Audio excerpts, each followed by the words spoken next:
Bonjour, chers amis des étoiles. Découvrons ensemble ce que cette nouvelle lune du 25 octobre 2022 nous offre. Cette lunaison va nous faire vivre en se déroulant deux éclipses. La première, le 25 octobre, dont nous allons parler ici, conjointe à notre nouvelle lune, est une éclipse solaire partielle. 14 jours plus tard, la seconde, conjointe à la pleine lune, sera une éclipse lunaire totale dont nous reparlerons. C'est le Soleil qui donne le rythme des saisons des éclipses, qui ont lieu tous les 6 mois environ, lorsque le Soleil transite le nœud nord ou le nœud sud, et que son aspect à la Lune produit ou une nouvelle lune ou une pleine lune. Les éclipses ont donc rapport avec l'alignement de la Terre, du Soleil, de la Lune et des nœuds lunaires. Encore une histoire de nœuds à démêler. La saison des éclipses est comparable à une saga. Pour vous en donner une image, c'est un peu comme si un jeune couple se mariait. Ils ont des buts communs. Ce mariage, c'est celui du Soleil et de la Lune. Mariage de ce que nous ressentons, qui est à l'intérieur de nous, et ce que nous exprimons, matérialisons à l'extérieur de nous. Nous nommerons affectueusement nos deux amoureux Léo et Luna. Les buts, l'avenir, c'est le nœud nord. C'est aussi le mariage, puisque le mariage représente projet, enfant. Pour nous, c'est le point de départ de la saga. Pendant 6 lunaisons, 6 lunes, pour parler comme les Indiens d'Amérique du Nord, l'amour va son train. Dans la saga de notre nouvelle lune, ils arrivent ainsi au nœud sud, point étape, où ils vont poser et ouvrir leurs bagages. Les bagages sont remplis de griefs accumulés et des désirs non réalisés de ces 6 dernières lunes. Ces bagages contiennent le pouvoir énergétique et émotionnel de ces 6 lunes passées. Ils sont donc comme des bombes à retardement. Le nœud sud, ici, se cache notre queue du saurien, dont parle Jung, des instincts puissants. Le nœud sud contient la mémoire de notre passé, du passé de l'humanité et même des vies antérieures pour ceux qui y croient. C'est un lieu de grand pouvoir aussi. À notre nouvelle lune, assortie d'une éclipse solaire du 25 octobre, c'est à ce lieu catalytique que nous retrouvons notre couple de tourtereaux. Le coefficient énergétique est élevé, les émotions sont exacerbées. Luna a accumulé, malgré leur entente, de nombreux griefs envers Léo. Les chaussettes qui traînent, la voisine qui drague, le lavabo qui fuit, et j'en passe. Elle prend donc la parole et pendant presque 2 heures, elle étale ses récriminations. Ce qui doit changer, ce qui ne va plus, ce qu'il ne faut plus faire, ce qu'il s'était promis de faire et qui ne l'a pas été. Léo baisse la tête, reste pensif. Ne dit mot, il a été éclipsé. En fait, il réfléchissait à comment réparer, changer, jeter, pour contenter Luna et surtout leur merveilleuse entente. La réflexion terminée, il se met au travail, ça ne traîne pas. Et conséquence de l'éclipse solaire, ça déménage. Léo est solaire. Tel un lion, il n'aime pas se sentir pris en faute et que son ego soit mis à mal. 14 jours plus tard, Léo a bien travaillé. C'est la pleine lune. Et là aussi, les énergies et l'émotionnel sont puissants. Le soleil est toujours conjoint au nœud sud. Et c'est maintenant au tour de Luna d'être en ligne de mire de Léo. Et c'est lui maintenant qui tape du poing sur la table, qui récrimine sur les sujets qui lui sont chers et qui n'ont pas été comblés. Sur tous ces objets encombrants dans la maison, le voisin qui drague Luna, le ragoût en conserve, la liste des choses à revoir qui ne vont plus pour lui est longue. Luna ne dit mot. Elle a été éclipsée. Elle se met au travail tout de suite. Elle a de l'énergie à revendre. Elle tient beaucoup à Léo. Elle aimerait bien faire des bébés. Notre nœud nord les projets. Conséquence de l'éclipse lunaire, ça déménage encore.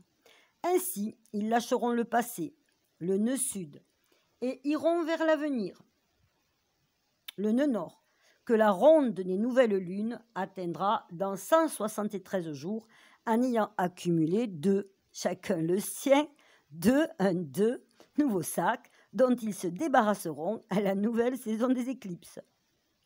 Le cycle draconitique, cycle des nœuds lunaires, étant de 18 ans et demi environ, il y a des travaux qui seront de longue haleine. Ici, nous touchons à la transcendance de l'âme. Mais en général, des événements peuvent survenir 4 jours avant, lorsque la nouvelle lune est en approche, l'impact du jour même étant évidemment important. Sont de première importance aussi les transits qui se dérouleront dans les 6 lunaisons suivantes, en particulier les transits solaires et martiens, qui en passant sur les points vitaux du thème de l'éclipse vont déclencher les événements. Pour que les événements qui en découlent soient négatifs, il faut bien sûr que le thème de l'éclipse possède à la base des aspects difficiles, à Mars en particulier. En 1999, lors de l'éclipse solaire totale, pour nous ici, elle n'est que partielle, éclipse dont rendue célèbre par Nostradamus, les terribles inondations du sud de la France se sont produites lorsque le Soleil a éclairé, transité la planète Mars, qui était au carré de la nouvelle lune de l'éclipse. 45 jours plus tard, lorsque Mars a atteint le nœud sud, ça a été la France entière qui a été sinistrée. Les aspects de Mars dans le thème d'une éclipse sont donc à surveiller. Je vous rassure, lors de notre éclipse solaire, à cette nouvelle lune d'octobre, il n'y a pas de carré à Mars. Il est certain tout de même qu'il n'est pas bon de commencer un projet lors de l'obscurcissement de la lumière solaire, qui représente la vie. Même si c'est une éclipse lunaire, c'est toujours la lumière solaire qui est en cause. Par contre, il peut y avoir de jolies prises de conscience sur notre monde émotionnel lorsque la Lune prend le pas sur le Soleil. La Lune s'exprime à ce moment-là, elle se raconte. Ou encore de belles envolées de réalisation lorsque la Lune s'éclipse, les émotions négatives laissant le champ libre. Nouveau départ, bonne nouvelle. Quoi qu'il advienne, c'est toujours pour aller vers mieux, même si les apparences sont trompeuses. Retrouver notre chemin, notre alignement. Ainsi, le couple solilunaire, car c'est de nos énergies de soi et de non-soi que nous parlons, grâce aux éclipses, continuera son travail de fusion, de nœud nord en nœud sud et de nœud sud en nœud nord. Nous sommes dans l'union du féminin et du masculin, de l'âme et de sa réalisation. Lorsque les crises dans un couple,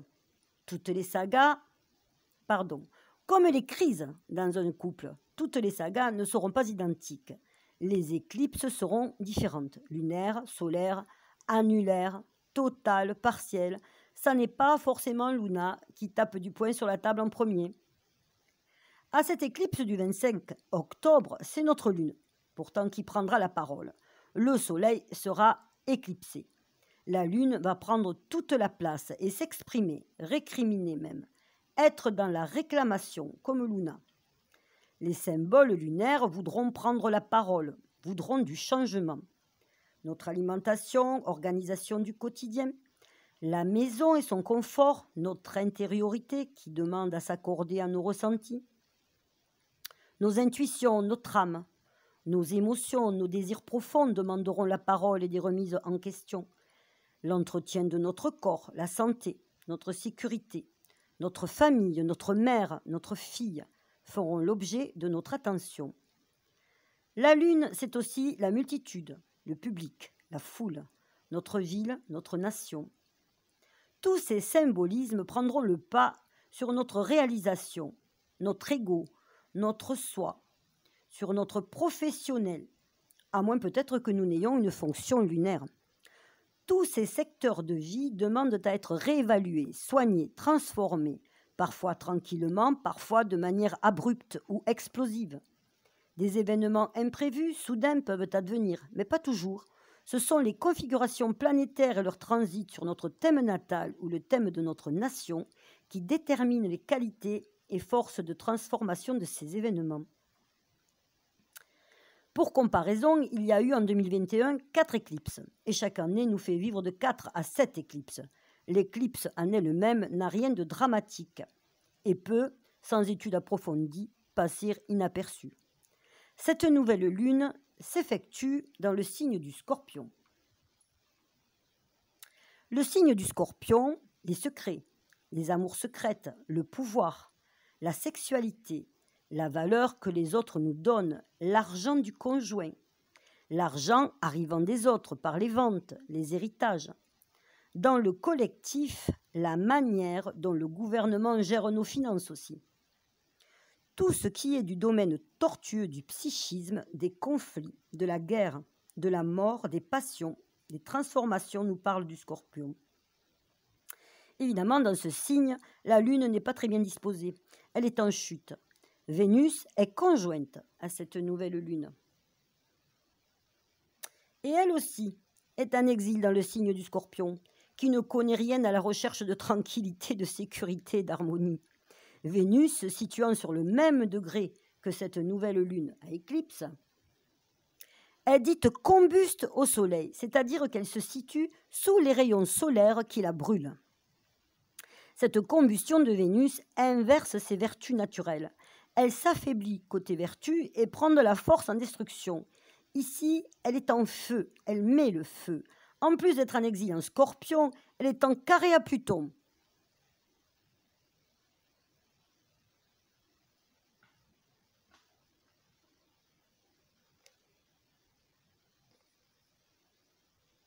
Vénus, l'affectif, le relationnel, le plaisir, la beauté, va avoir ici pour maître Mars, dieu du désir et de la guerre, et Pluton, dieu des feux souterrains, des transformations.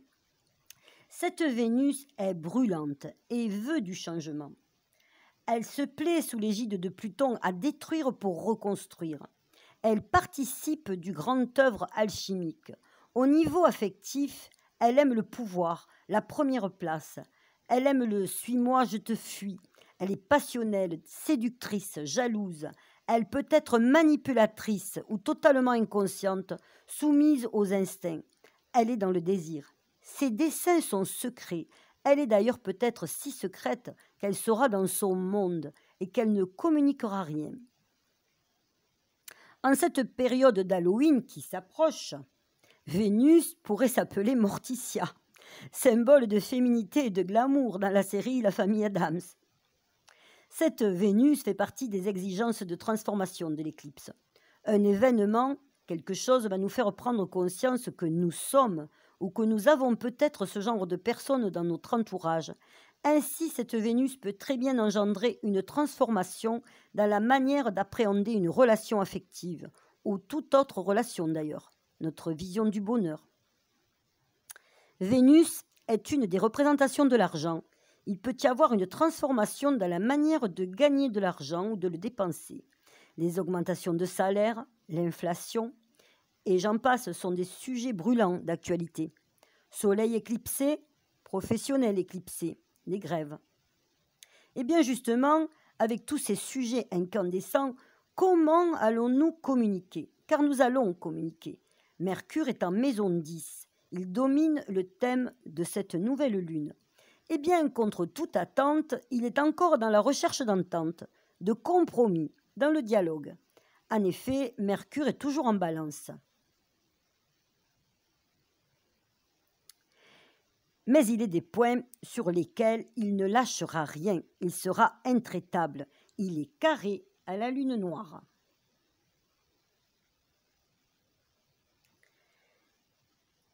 Et là, nous sortons de la matière. Nous sommes dans le domaine de l'esprit et des besoins de l'âme, qu'elle soit personnelle ou collective. Mercure forme un grand trigone. 3 trigones reliés ensemble, c'est-à-dire que Mercure est en accord à la fois à Saturne et à Mars.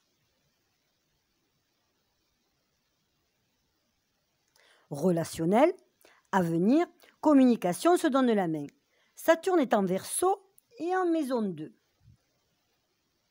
Ici, nous parlons de notre avenir financier, de notre valeur et de notre autorité personnelle. Mercure est également trigone à Mars en Gémeaux. Agir, se défendre, se réaliser en échangeant, en se reliant. Ici sont en cause les moyens qui nous permettent de nous déplacer, d'aller vers nos buts. Dans le collectif, problème de transport, problème de carburant. Avec ce grand trigone en signe d'air, la communication pourrait tourner en rond, ne rien donner. Ce sont les carrés aux planètes de ce grand trigone qui vont permettre d'en allumer le moteur. Et justement, nous en avons deux.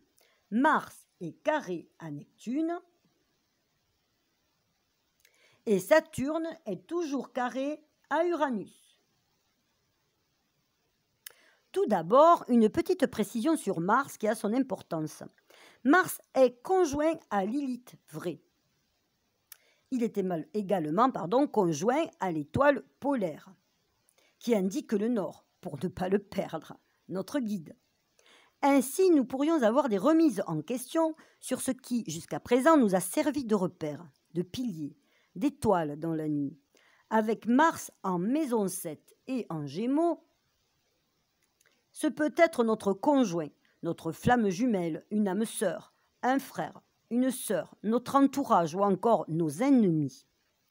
Peut-être nous sommes-nous trop appuyés sur l'autre, les autres, ou au contraire, prenons-nous conscience de l'importance que l'autre, les autres ont pour nous et leur laisserons-nous davantage de place.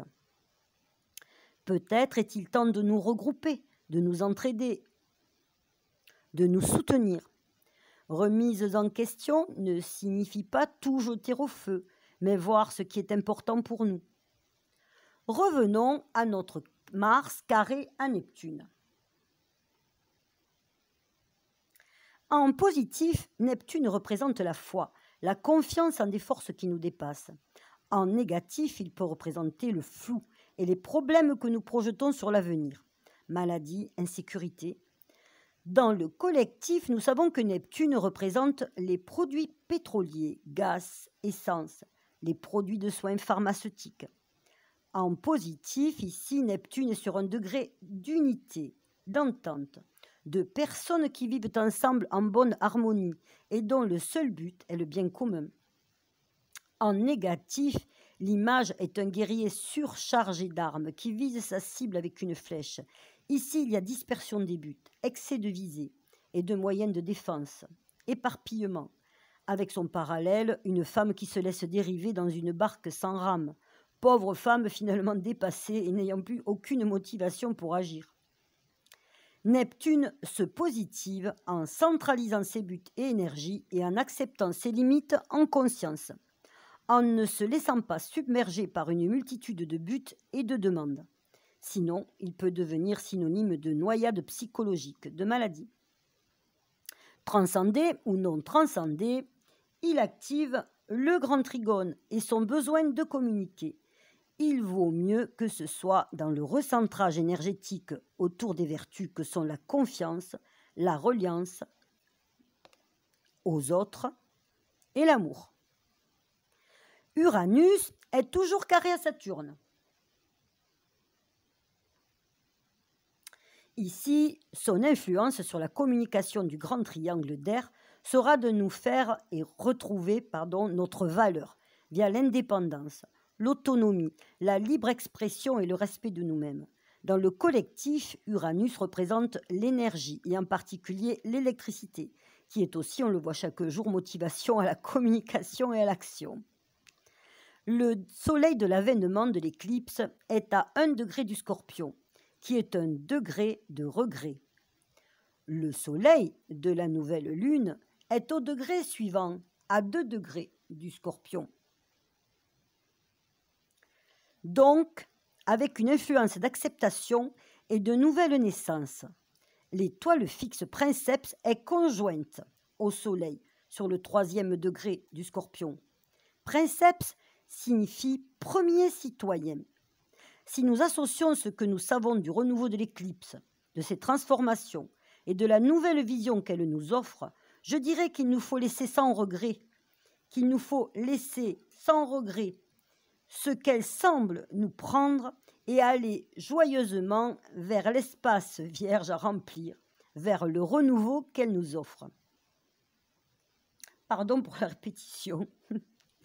Si nous y associons la notion de citoyenneté, j'y inclurai le droit et le devoir de naître à notre humanité, droit à nous exprimer non seulement sur le plan collectif, sur un plan familial et affectif, mais surtout naître à notre soi, dans notre partie la plus belle et lumineuse.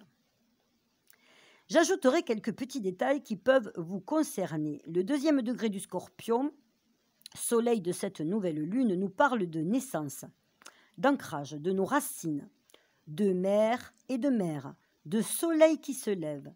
Il y a aussi une notion de déménagement, de voisins, de pendaison de crémaillère, de fêter, de célébrer. Mais surtout, ce degré dépeint un magnifique éléphant qui arrive avec splendeur. L'image de l'éléphant se rapproche de celle représentant la naissance de Bouddha.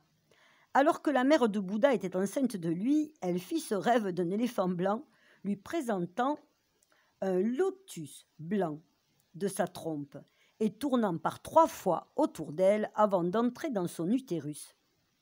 La fleur de lotus convient très bien à ce soleil en scorpion de notre éclipse. Des marécages fangeux éclot une fleur immaculée, symbole d'éloquence et de prospérité. Et tiens, pourquoi éloquence au lieu de fertilité? Parce que le verbe étant créateur, fertilité et éloquence sont ici synonymes. Les éléphants sont considérés comme un symbole de chance, de sagesse et d'unité. Puissions-nous avoir les 3 à cette nouvelle lune. Je vous remercie du fond du cœur pour votre fidélité et votre soutien. À très bientôt pour une nouvelle vidéo.